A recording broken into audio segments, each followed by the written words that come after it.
We are born free, and we will die free. The time in between, though, that's complicated. In that time, governments, institutions, and our egos will limit our ability to find true freedom in this life. These are real stories of real people overcoming the odds, persevering in justice, and unlocking their potential. Welcome to Finding Freedom. Here's your host, John Odermatt.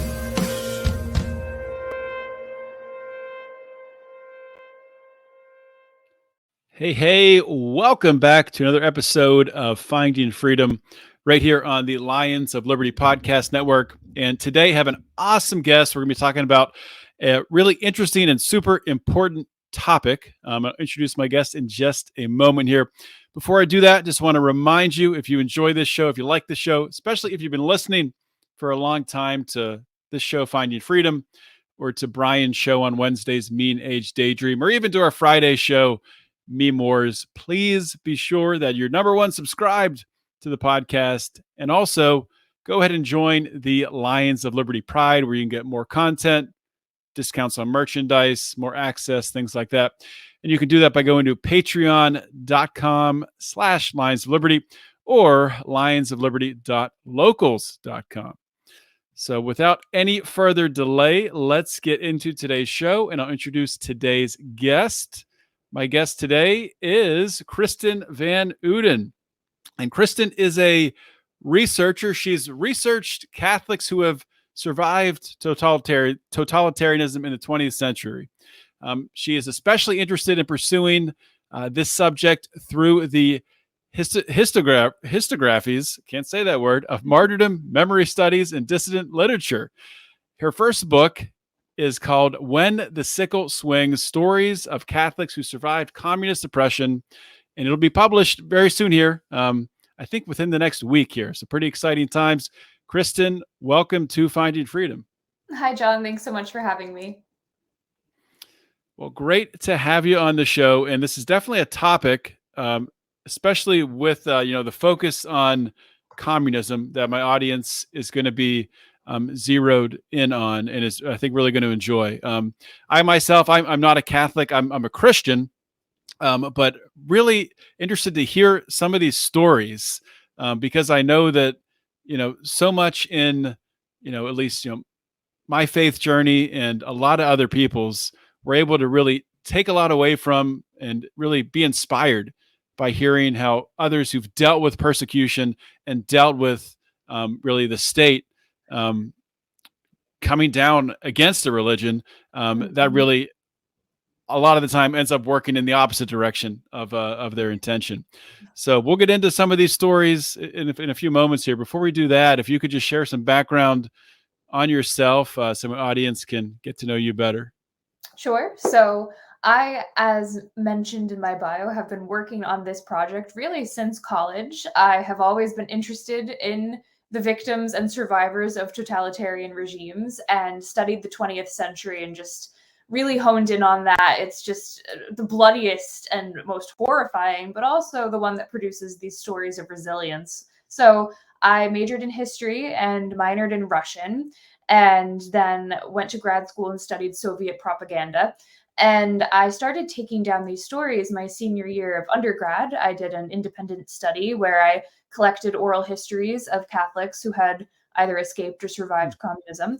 And really the majority of these were taken down in the past 2 years as I prepared to write this book. But I think when I think about the through line of what interests me about this, it's really this idea of martyrdom, because as you know, all Christians are called to a certain degree of martyrdom, be that red or white. We all have to sacrifice something to keep the faith. And while many people under communism did have to pay the ultimate price and sacrifice their lives for their faith, many others just suffered, as one lady that I interviewed call it, death by 1,000 cuts through this white martyrdom, whether that be being unable to get a job because an informant spotted you going to church on Sundays, or being shut down for a promotion, not able to get into the school of your choice, losing friends, ostracization, things like this that are sort of a softer but no less painful in the long run sort of amalgamation of all of these many little sufferings that provide many opportunities and temptations to give up, but ultimately it's the strength to pull through that. And so these stories are also, in studying history, I always was drawn to personal stories and to biographies. So I know that academics love to hate on the genre of biographies, but they're still my favorite. You can get really lost in the statistics and sort of these macro, more big picture analyses. So I love to zero in on individual narratives. Another word about sources is that in the 20th century, since it is still so recent, and um, a lot of these sources and experiences happened under such duress, there is kind Mhm. of a lack of documentary evidence too. So much of what I relied on is these eyewitness testimonies and their memories. So I have always felt that it's important to record these before it's too late, because while communism is still in the collective consciousness, it won't be for very much longer. There are still communist regimes, but since the fall of the Soviet Union, the world has kind of moved on. And so I really hope to take down these stories before they're lost forever. Yeah, and I think that the eyewitness aspect of it is extremely powerful, and I hope you're right about communism fading away here. I know there's active communist groups in the U.S. on college campuses, so they're still hanging on by a thread. Oh But yeah, they're still around, but when you see people who walk around wearing Che Guevara t-shirts, clearly the truth of communism has escaped yeah, the collective memory. So it's the forgetting history and destined to repeat it in real time. indeed. So let's kind of start, just zoom out to a wide view here, and just why specifically communism is so dangerous to Christians. So communism basically replaces the role of God with that of the state. Many people make the mistake of believing that it's purely an economic or political program. And while these elements are important and Mhm. arguments can be made at that level, ultimately, what I have discovered and what I believe to be true is that it is, in its truest form, a pseudo religion. We see this most obviously with the cult of personality of the communist leaders. I mean, Nicolae Ceausescu, I cover Romania in the book, would rant on the airwaves for 3 to 4 hours per day and just completely monopolize public opinion, and whether out of fear or out of some sort of genuine impulse to bow to a leader, this cult of personality grew. Stalin's is a very obvious example. And this has ideological underpinnings that are important to understand. So, one of the books that I relied upon for researching the ideological elements of communism was Father Vincent Michelli's Gods of Atheism, in which he kind of studies these godfather figures of modern atheism, because we tend to think that atheism is kind of the default state of humans, because you go out, especially on college campuses, and it's like, oh, everyone's agnostic or everyone is Mhm. spiritual but not religious. And you kind of tend to think, oh, this is the starting point and religion is something odd. But in fact, it is actually the opposite. Atheism as we know it, as this sort of militant, scientific, a posteriori, materialist movement, is quite Mhm. new and is really a product of the last 2 centuries. So Marx and Engels are covered in that book, of course, people like Darwin and Nietzsche. And one of his essential points was that atheism is not, as it purports to be, the absence of worship, but rather the worship of idols, because humans have built into our souls this innate desire for God, to be united with Mhm. God, to worship God. It's just our disposition. We can't flee from that. We can only replace God with something else. So Right. whether that be money or success or fame, those can all take the place of God as an idol, but also an ideological totalizing mentality. And that is what communism really provided for the people. It promises a worldly utopia, which is really, when you think about it, a very seductive and attractive message. A world with all equality, no deprivation, progress, and um, complete lack of strife is of course, something we all would want. But as Christians, we know that we are still in a fallen world, and that if it sounds too good to be true, it is probably too good to be true.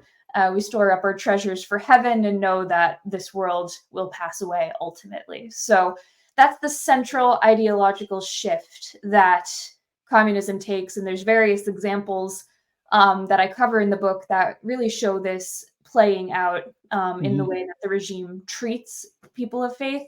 But that's kind of the ideological leap you have to make in order for any of this to happen. Yeah, I think that's a really important aspect to point out. About communism, how it does replace God in a way, or tries to. It doesn't actually replace God.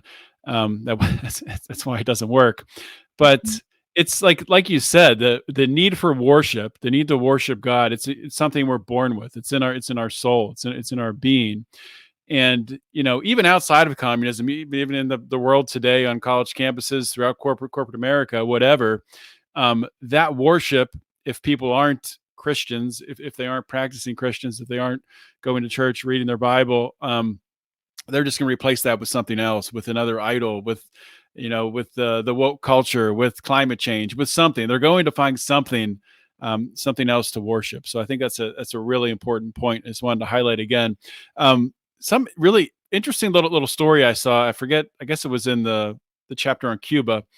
Um, at the beginning of it, we were talking about how what they did in Cuba is they would go around and to tell the children, Yes. okay, now say a prayer for God to give you a piece of candy, and of course no candy would show up in their hands, and Mhm. then they would say, okay, well now ask Fidel Castro for a piece of candy, and then they would, and then come around to give candy to Yep. each kid. But it's so crazy that we still see that. We see that with our government today, with these handouts and these giveaways, and look, the government is here to help you. Don't Yes. look to your God for help. It's really Exactly, and incredible. I opened that chapter with that little vignette because I just think it's Hmm. so telling of the communist ideology, and almost that they're Hmm. saying the quiet part out loud, that, yes, Yeah. you have declared God dead and the state to be your sole arbiter of both your human rights and your prosperity. Yeah, and yeah, exactly. They're not even trying to hide what they're Yes. doing. It's just pretty absurd, really. Um, so I just wanted to, if you wouldn't mind sharing, maybe starting with the segment on Cuba. Just I don't want you to go through every story, but maybe something that really sticks out to you, that you wouldn't mind sharing for my audience. One of those eyewitness accounts from the book. Sure. So, one thing, as we're talking on the theme of communism ultimately being sort of this pseudo religion or replacement religion, another example of that came up in several interviews was this phenomenon in the prisons. So, in the political prisons, there were a series of prisoners known as the plantados, coming from the word for planted or firm, who refused to budge. They refused to submit to re Mhm. education or to apostatize or anything. And were thus treated worse by the guards because of this. And many, unfortunately, were executed and went to their deaths yelling "Viva Cristo Rey," and just that ultimate witness to the ultimate moment. But also, on the other side of that, there were some people who did succumb to the communist either coercion within the camp or the mind games that they played. And one story just has stuck with me this entire time, and that is of these sadistic guards who would try to get someone to give up their faith and to perform some action. So we've seen this from time immemorial in the church with the Roman martyrs. They were asked to pinch a grain of incense to the pagan gods, and then the Japanese martyrs were told to step on the icon. And so just this seemingly small action, but that amounts to this betrayal. So of course the martyrs would refuse to do this. And in the prisons, this took on the the form of the guards asking them to apostatize, and then, oh, we'll free you then, and you can go to confession and it will be fine. You can say you're sorry, you can make reparation to God, and all will be well. And of course, this was a lie. So anyone who took the bait and took them up on their promise, they would then shoot and gloat and say, now you're going to hell and we stole your soul. And of course, only God will judge the souls in that moment. They were under so much duress, but it just shows that for a regime that is purportedly just materialist and atheist in the sense that they believe religion is backwards and of poor social value, to have that just cruelty and hatred towards someone living their faith in a way that is not and could not be conceived as a threat to the regime in any way other than nonconformist. And that again was one of those moments where they are mask off, revealing this sort of inverted demonic nature of this ideology. Yeah, really say demonic, satanic, really shows the true colors of what we're up against through that story. And sure. They're saying that they don't believe, in a soul. They don't believe in what Christians believe. Don't believe in Jesus. I'm sure, but still, they're saying that they stole a soul, which Yes, doesn't really exactly. mesh there. Like, which one is it? Yeah, exactly. You can't have it both ways. Mhm. So I wanted to ask you about in your section on Czechoslovakia.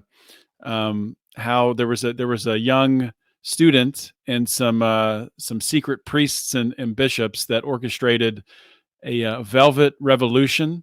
Yes. Could you talk about what that was and how that came about?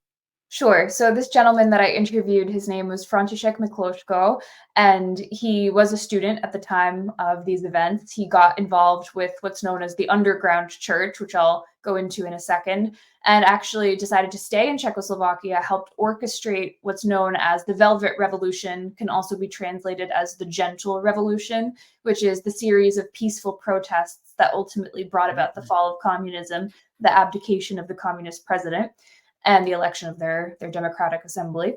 And he is now a pretty prominent Slovak politician who has been working since the collapse to rebuild his country in this democratic era. So really full circle with his story. But the situation of the church under communism everywhere is quite interesting and complicated, because in addition to the ideological opposition that communism has towards faith, the Catholic Church has this additional problem in that it is technically a sovereign state with the Vatican as a sovereign state with the Pope. And so a charge that you will often see levied against Catholics is that of Vatican agent or fifth columnist for a foreign Western power. And of course, this was ridiculous, but one of the tactics taken was to completely cut off communication between the priests and their hierarchy in Rome. So that sort of lifeblood of apostolic succession and the typical operations of the church was basically brought to a halt. Pope Pius XII in 1949 issued what are called the secret mandates, and these were these provisions that allowed for the life of the church to continue even without that direct contact with the Vatican, and turned out to be a real lifesaver in Czechoslovakia. Basically, this gave carte blanche permission to bishops under the Iron Curtain to ordain priests and consecrate bishops without going through the usual lengthy processes. So they were able to do this in secret. And one of the bishops that Mikloško worked with was, his name was Jan Chrysostom Koret, and he became a cardinal under John Paul II, actually. And I have a picture in the book of his apartment during one of the operations of the underground church, where he kind of created this apparatus for communication that was like basically like an ear trumpet. So one person would speak in one end, somebody would listen on the other side, sitting in the same room together. But this was because he knew his apartment was likely bugged by the secret police. Oh, wow. And they just couldn't speak out loud, even in code. They were not willing to take that risk. The priests who were secret priests had to be very careful about their identity, and so many of them had to work full-time jobs and minister the sacraments on their off time in the evening. So Bishop Koretz worked in a factory for a while, and they were under imminent threat. So many, and especially the bishops, were targeted. Of course, strike the shepherd and the sheep shall scatter. So they literally went underground, and this is why I use the metaphorical term of catacombs of Bratislava, that they would meet secretly either in apartments or in other public spaces, since the the state had mainly seized control of the church properties at that point and just continued to live the basic life of the sacraments, something that we take for granted, the ability to go to church on Sundays. They really had to go to these great lengths just to be able to maintain that. Yeah, just think about the tremendous risk, that they're taking on to have these leadership positions, and having the heart to serve, to Mhm. give those in the community, even like you said, the opportunity to go to church, and Mhm. it's definitely something that we do take for granted here in the U.S. For sure.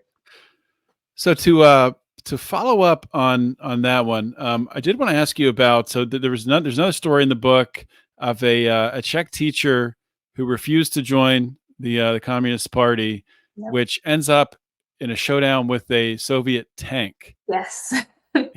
Yes, this is Olga. She has an amazing story, and she is one who basically communism colored her life from the time she was a child. So she would recount when she was little going to mass, and her parents would tell her and her sister that they had to keep their eyes down, not look around at the congregation, don't make eye contact with the priest, because if and when you were hauled before the STB, state security, you could, with a clear conscience, say, I don't know who else was there. I can't inform on anyone. Hmm. And so she grew up with this understanding of how dangerous communism was for the church. So she was never really fooled by the propaganda, and as early as elementary school refused to join the Young Pioneers, which was sort of the communist youth group, one of those groups that was somewhat like the Boy Scouts in Hmm. America, and would provide basically the only social scene for people of that age. So it was a real social ostracization from the beginning to refuse to join this. Things got harder as she got older and continued to refuse to join communist organizations. So, of course, admission into college was difficult. Requests to study abroad, and uh, she almost didn't graduate because of this, but was able to have a neighbor advocate for her. And then she got a job as a teacher. And even then, of course, there were these teachers' unions that were loyal to the party. They tried to force her to join another youth group for older young adults, and she refused on the pretense that she was too old. She was like 30 at that point, and they said, "Oh no, you can join up until the age of 35." So, just at every turn, all of this constant social pressure. She still refused. One day, the principal at her school came up to her and told her she could no longer wear the cross necklace that she wore every day, and she had to take it off. It was not allowed at this public building, at the public school. And I think she transferred schools after that and continued to meet with resistance at every turn. And ultimately, she chose to emigrate to the United States. She had a sister who had fled Czechoslovakia to Canada by that Hmm. point, and she talks about her first encounter with working at an American school and how she was able to just be free and open about her faith there, and just what a complete disparity that was night and day between the life she had grown up with. Yeah, well, there are some school districts in America where you can't be that open with your faith today, unfortunately. Yes, yes. What's And happening. then, oh, I forgot to talk about the tank. That's probably the part you wanted to get to. So, before she fled, so and as listeners may be familiar, in 1968, there was a series of reforms under a new president called Alexander Dubček in Mhm. Czechoslovakia, known as the Prague Spring. So things started to loosen up a bit, restrictions were lifted, everyone was happy, and there's just this jovial atmosphere. And bishops actually started to return from prisons. So this was a period of great hope. And then it Mhm. was squashed by the Soviet invasion. They could see a communist country, because Czechoslovakia was independent from the Soviet Union, getting out of hand, and stepped in and just reinstated this iron fist. And so Soviet tanks were rolling all across cities, and she was in the Czech city of Brno. And this was kind of a moment of all this bottled up emotion and repression under the system for so long just coming to a head. And so one of the Russian tanks was sort of surrounded by a crowd, and there were some communist true believers from the party there from her town who were trying to kind of massage the ego of the soldier and say, oh, there's no revolution here. We've got this under control. You can go home. And she deprived them of all of those lies by just going off and just yelling at this Russian soldier and telling him he was illegally here, occupying her city, needs to go home. This is her land. And the gun of the tank was pointed directly at her. And the crowd that had been there just a few minutes before completely dispersed. So it was her, one woman, standing against the might of the Soviet army. Luckily, a neighbor talked her down off the ledge and was able to pull her away at that moment, but it could have ended quite differently. Yeah. Unfortunately, violence was used against protesters during this entire period and this invasion specifically. So she talks about this moment as kind of obviously this moment of rupture, but also of, even though she was obviously powerless against this tank and against the army, she said what she believed. She was no longer in hiding. And that to her constituted a victory that she had not really been able to gain at that level before. Just so amazing. I'm curious with these eyewitness interviews that you've been able to conduct, just such incredible stories, people just entirely relying on their faith. And I'm just curious when you're hearing these stories, when you're conducting these interviews and documenting them, what sort of, personal impact, or have they had a personal impact on you? I mean, just seeing what these individuals have been able to overcome and get to the other side. Oh, absolutely. And they've definitely convicted me to be more bold about the faith in the public sphere. And I know that's a very difficult, precarious, and delicate balance to strike with all sorts of reprisals and social pressures that can happen. But they, yeah, just their complete boldness and just trusting in God ultimately is what it comes down to. They were not concerned with impressing man. They knew that they would ultimately be judged by God. And I go into this a bit actually at the end of the book with the symbology of the hammer and sickle and the title and where this comes from. So when the sickle swings is adapted from Joel 3:13, swing the sickle for the harvest is ripe. And I was contemplating this communist iconography of the hammer and sickle. And of course, this in their mindset stands for the hammer, the proletariat that worked in the factories, so the industrial proletariat, and then the sickle, the agrarian proletariat, the farmers, the former serfs. So these working classes were the ones that they represented and were going to advocate for, supposedly. And then I thought of how the sickle is often portrayed in the Bible as separating the wheat from the chaff. The moment of harvest is this moment where the crops are cut down and then brought to judgment.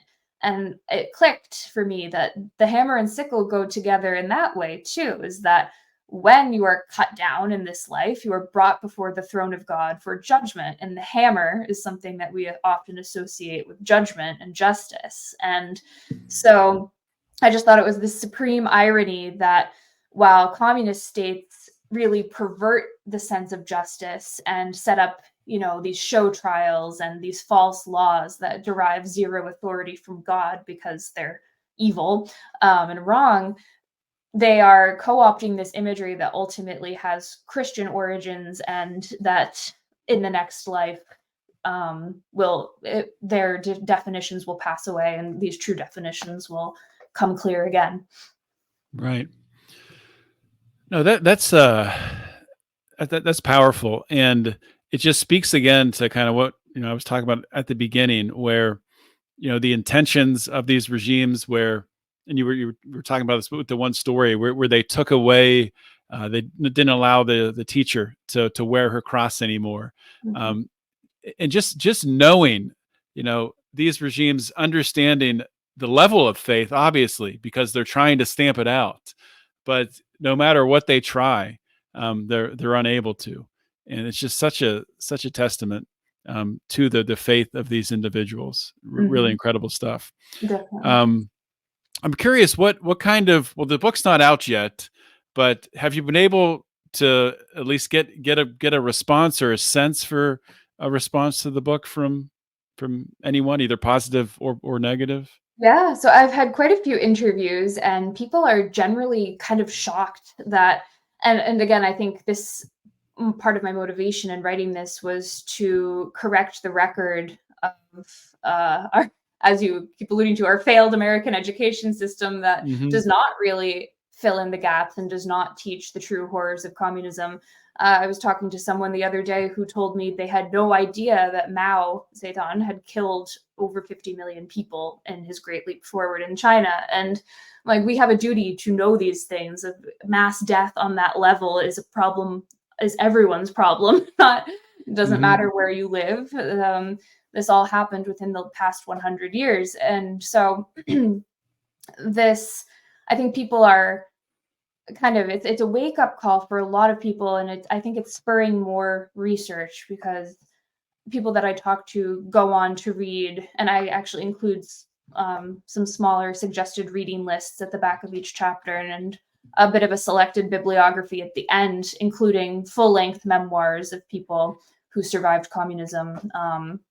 With God in Russia, by a priest who was actually American and went to the Soviet Union to evangelize, is a really popular one. So it's it's been a positive reaction, and one just kind of oh, I should have known that. And shock and awe, in the sense that if they are angry, it's that this is something that they weren't aware of before, and yeah, just kind of an enthusiasm to find out more. Yeah, just the amount of death caused by these communist regimes, and you pointed out Mao, which was 50 million, I think you said, and there's one part in the book where you cite the victims of Communism Memorial Foundation estimate that over 100 million people have been murdered by communist regimes worldwide, which very well might be low, because I think the Soviet regime was well north of 20 million. The estimates, I think, vary pretty greatly, but just it's crazy that we are not educated on this in public schools growing up. It's just kind of glossed over, uh, Mhm. and in so much as we talked about earlier, there's still, communist groups on college campuses saying that, well, we just haven't tried to implement communism hard enough when we have, Yeah. and it'll work the next time. Yeah, I It's think really it's kind remarkable. of a triumph of communist propaganda, obviously, that this has happened. It's not just an accident, I would Hmm. assume. And I mean, we've been warned for years about communist infiltration even within the West. So taking this sort of long game approach, I refer to in the book, I think, there's a Catholic writer named Bella Dodd, who was a former communist agent who actually placed communist sympathizers in the seminaries in the US. And then she had this big moment of conversion under the influence of Bishop Fulton Sheen, whose cause for sainthood is taken up right now. And she admitted to all of this. And it just goes to show this really insidious infiltration that was happening, and really at all levels, even in countries where there was no state sanctioned backing for this sort of thing. It's an ideological colonization, and uh, as you say, by no means something that's over. Yeah, and you talked about the infiltration aspect there, and you kind of lay out in the beginning part of the book the blueprint for oppression that communist Yes. regimes have, which I think is important to point out. Um, Outlawing public worship, rounding up clergy, seizing and repurposing church property, controlling the laity, and then what was the last one? Infiltration. So Yes. yeah, um, Yes, and yeah, this it's happens, I think, a really apt analog today is the secret church in China versus the national church in China, which actually occurred to a lesser degree in Czechoslovakia, which I go into in the book. after the state seized church properties, it set up this front, this facade, Hmm. this Potemkin village church known as the National Church. And about 11% of priests, unfortunately, defected to this national church and were working on behalf of the state. And the majority, luckily, remained faithful to the Vatican and faithful to the true Catholic faith and refused to allow the state to have any interference. And for that, of course, they were persecuted, martyred, went underground. And that's the underground church, which Hmm. I talk about. So today in China, the same thing is happening where the state has a role in appointing these bishops. And this is just completely against Catholic teaching. And again, just another manifestation of this principle that the state can choose what is really in the hands of God. Right. Trying to co-opt religion, trying to co-opt God, which is not going to work for them. So just wanted to ask you one last question here. So of this whole experience of pulling all this information together with all these eyewitness accounts and writing this book, is there any aspect or any really important takeaway that you'd like to share with my audience that we haven't talked about yet, or maybe just something that you'd like to reinforce that we've already discussed? Yeah, I would say, let's see, the importance of winning the battle in your own mind, first and foremost. So, one of the more triumphant moments of the book is this Velvet Revolution, where what started as prayer protests essentially kind of snowballed into a democratic movement that overthrew communism in the country. And while that is a very obvious sign of God's hands in the fate of human affairs, ultimately, even without that, Christians can still win the victory, and that is to preserve your own soul and your own mind. So, one story from back in Romania under the Ceausescu regime, as I mentioned, that comes to mind is when he was going on his daily rants. A family that I interviewed would actually either turn off the TV, turn the volume low, and pray the rosary or something together as a family, and just refuse to let that in because, again, we think we could all resist, but when you're in this onslaught of propaganda, it's sometimes easy, unless you watch yourself, to start to think that way or to let it kind of assault your own mind. So this victory to save your own soul and to bolster your family and your church community around you was enough. And we like to think of these dramatic moments of resistance as more important, but ultimately, as Jesus says, what is the point, to paraphrase, to gain the whole world and lose your own soul? And Right. that was ultimately the main challenge, is to make sure that they don't steal your soul like those guards in the prison were threatening to. And beyond that, you can trust that God will use you in whatever way he wants to, and that is necessary in order to defeat the cause here in this life.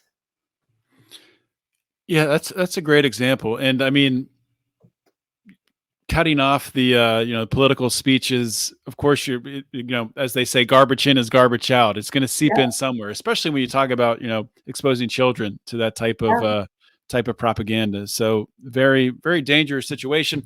And I think relatable to Christians today, even in the United States. There's propaganda in all different forms coming at you from all different directions, from social media to mainstream news to public schools as well. There's lots of different ways that we're always under attack by the Mhm. enemy. So, Kristen, I did want to give you a chance here before I let you go, to share your plugs, your links, anything Sure. else you're working on, and of course, telling people where and how they can get your book when it comes out.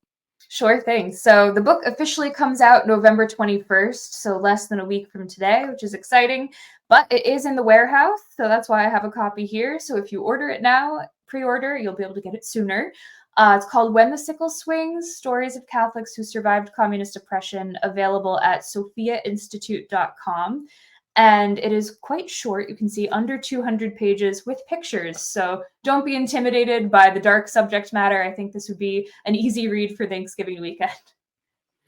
Yeah, and I'll just give another plug on top of that. I've read some of it. I plan on finishing the book, but if you like, the show that I used to do a show talking to criminals who've been through the system and sharing stories of injustice. There is something so powerful about eyewitness accounts and personal stories.